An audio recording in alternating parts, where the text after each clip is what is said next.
Mental health has been a high-profile issue here in Albuquerque. Now the city's looking to kick in more than $1 million in an effort with the county to help those suffering. Here's News 13's Cole Miller with what officials hope to see because of that investment. Well, Alex, this is just a small step in addressing a problem that's been called a crisis here. This money would go towards things like supportive housing and closing the, quote, revolving door at MDC.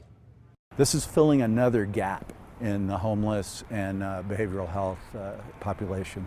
Those gaps, Albuquerque City Councilor Isaac Benton says, must be closed. It really occupies the courts, occupies our law enforcement to a great extent. That's why, along with fellow councilor Brad Winter, he's looking to pitch in more than $1 million of city funds to combat the mental health crisis. This will provide funding in partnership with the county. Based on findings from the Task Force on Behavioral Health, Benton says $500 grand would go towards those caught up in the, quote, revolving door at MDC. He says for too many, it's the only place to get help. These are people that have behavioral issues that are chronically involved in the criminal justice system. Ever since I saw that someone was arrested for littering in order to get them off the streets and some mental health care at MDC, I've been a supporter of finding other ways to treat those types of people. That happened in April. Brandon Ambergay picked up for tossing out a cigarette.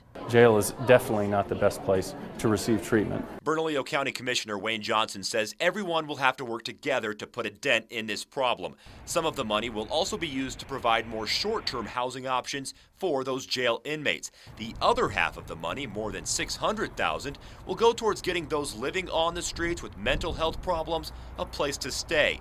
It will also help pay for people to keep a closer eye on them. You want to help them get stabilized, help them become more self-sufficient as they move through their life, not get them into a position where they're dependent on the government for things like housing. Neither Benton nor Johnson know if this will be enough money to get things up and running. Both say the mental health question you likely saw on the ballot this year shows there is taxpayer support to help pay for these kinds of services. The bill will be introduced at Monday's City Council meeting. Alex, back to you. All right, Cole, thanks. Benton says they'll look at next year's budget to see how much more the city can spend on mental health. As for Johnson, he wants to make sure the county proceeds carefully.